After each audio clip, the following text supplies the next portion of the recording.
सृष्टि बचपन से ही दिखने में सुंदर नहीं थी, लेकिन अमीर बाप की बेटी सृष्टि पर उसकी माँ जान छिड़कती। मेरी बेटी कितनी प्यारी है, भगवान सबको सृष्टि जैसी बेटी दे। सृष्टि धीरे धीरे बड़ी होती है।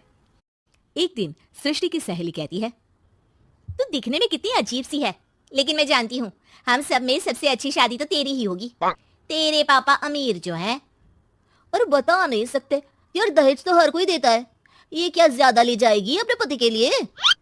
अरे बड़े शहर में कोठी है इसके पापा की। अरे पापा की है ना, कौन सी इसकी है? इसकी होती तब तो कोई भी लड़का इससे शादी कर लेता। अरे पापा की मतलब पापा की है तो मेरी ही है ना। किसने कहा? अब तेरी तो तब होगी ना जब तेरा भाई ना हो। वैसे भी शादी के बाद सारी प्रॉपर्टी भाई के नाम होती है। सृष्टि समझ जाती है कि उसे किसी भी हालत में माँ बाप की सारी प्रॉपर्टी को अपने नाम करना है, लेकिन कैसे?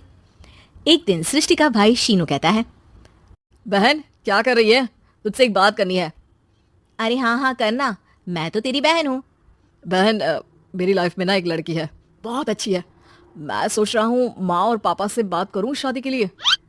सृष्टि को समझ में आ जाता है कि भाई की शादी होते ही भाभी उसे एक दिन भी घर में बर्दाश्त नहीं करेगी। क्या बात है भाई, बताना कौन है वो? यार वो बहुत अच्छी लड़की है, पढ़ी लिखी है, मेरे साथ जॉब भी करती है। बस एक प्रॉब्लम है। हाँ प्रॉब्लम? क्या प्रॉब्लम है भाई? यार वो शादीशुदा है, लेकिन उसके पति ने उसे सिर्फ इसलिए छोड़ दिया क्योंकि उसके माँ बाप दहेज नहीं दे पाए। सृष्टि ये सुनकर न जाने क्यों खुश हो जाती है।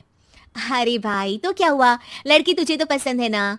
शीनू को लगता है कि बहन उसे समझ रही है। वो इस बात से अनजान होता है कि उसकी बहन की मंशा पूरा घर हड़पने की है। सृष्टि अपनी माँ से कहती है, मम्मी मुझे तो बहुत चिंता है, पता है शीनू क्या कर रहा है?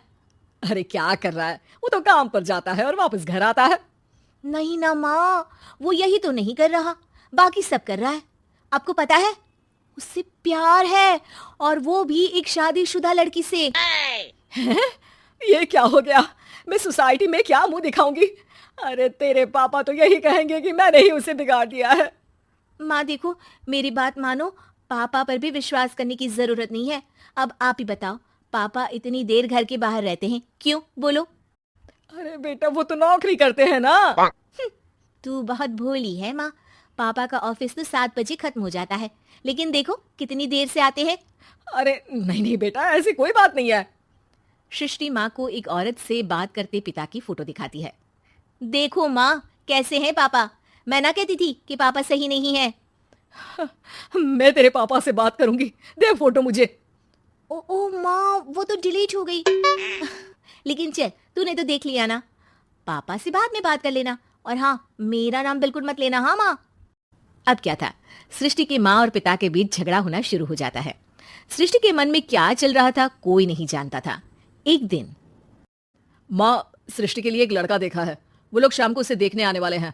और हाँ माँ एक खुशखबरी, मैं और पापा मिलकर एक नया बिजनेस ट्राई कर रहे हैं। शाम को लड़का आता है, सांवले रंग का। सृष्टि को तो बिल्कुल भी पसंद नहीं आता। लड़की की माँ कहती है, लड़की का चेहरा तो कोई खास नहीं, लेकिन अगर मेरे बेटे को आप लोग सेटल कर दें तो मैं उसकी शादी आपकी बेटी से करवा दूं। सृष्टि को लड़का बिल्कुल पसंद नहीं था। उसे भाई पर गुस्सा आ जाता है। लड़के वालों के जाने के बाद कहती है, माँ देखा शीनू मेरे लिए कैसा लड़का लेकर आया, न दिखाने लायक न सुनने लायक, सेटल भी नहीं, वो भी हम करे। अरे माँ मैं जानती हूँ ये मेरी शादी किसी भी घर में क्यों करवाना चाहता है। अरे कैसी बात कर रही है बहन, तूने तो देखा ना, लड़के को मैंने ही मना कर दिया तुझसे शादी के लिए। जिसने लड़का बताया था उसने उसकी बहुत तारीफ की थी। बात आई गई हो जाती है, लेकिन सृष्टि का मन शांत नहीं होता। क्या करूं कुछ समझ में नहीं आ रहा। मेरी शादी हो गई तो ये लोग पूरी प्रॉपर्टी शीनू के नाम कर देंगे, मेरे हाथ तो कुछ लगेगा ही नहीं। तभी सृष्टि को आइडिया आता है। वो किसी वकील को फोन करती है। जी देखिए, अगर आपके मम्मी पापा का तलाक हो जाता है तो आपके पिता की आधी प्रॉपर्टी आपकी माँ के नाम हो जाएगी, फिर उसे वो किसी को भी दे सकती है। सृष्टि अब माँ को बेटे के खिलाफ भरती है। माँ शीनू पर नजर रखा करो, वो जिस लड़की के प्यार में है ना वो शादीशुदा है। यहाँ आएगी सारा पैसा रुपया जमीन जायदाद सब हड़प लेगी। पापा का भी हाल तुमसे छुपा नहीं है, ऐसा ना हो कि मैं और आप एक दिन सड़क पर भीख मांगे। भगवान, मैं तो जीते जी मर जाऊंगी अगर ऐसा हो गया तो। ऐसा हो गया नहीं माँ, ऐसा ही होगा।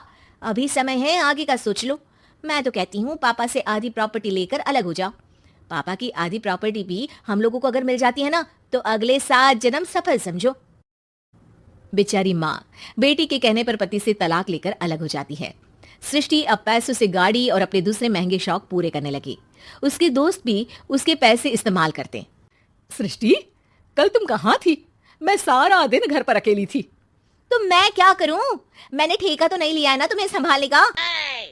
माँ को सृष्टि से ये उम्मीद नहीं थी। वो बैठकर रोने लगती है। वहीं उसका पति यानी कि सृष्टि के पिता आ जाते हैं। मैं जानता था कि तुम्हारा यही हाल होगा, तो आपने मुझे रोका क्यों नहीं? मैं रोकता तो तुम रुकती क्या? सृष्टि के कहने पर तुमने मुझ पर अपने बेटे पर शक किया, लेकिन तुम ये भूल गई कि कैसे हम दोनों ने मिलकर जीवन में इतना सब खड़ा किया। माँ पति के गले लग जाती है। मुझे माफ कर दीजिए, मैंने आपकी कमाई का एक बड़ा हिस्सा गवा दिया। कोई बात नहीं, तुम साथ हो तो मैं ऐसी 7 प्रॉपर्टी खड़ी कर दूंगा। तभी वहां सृष्टि आ जाती है रोते हुए। माँ, मयंक ने मुझे छोड़ दिया। वो बोल रहा था जब तक मेरे पास पैसे थे तब तक ही वो मेरे साथ था। पापा, माँ, मुझे माफ कर दीजिए।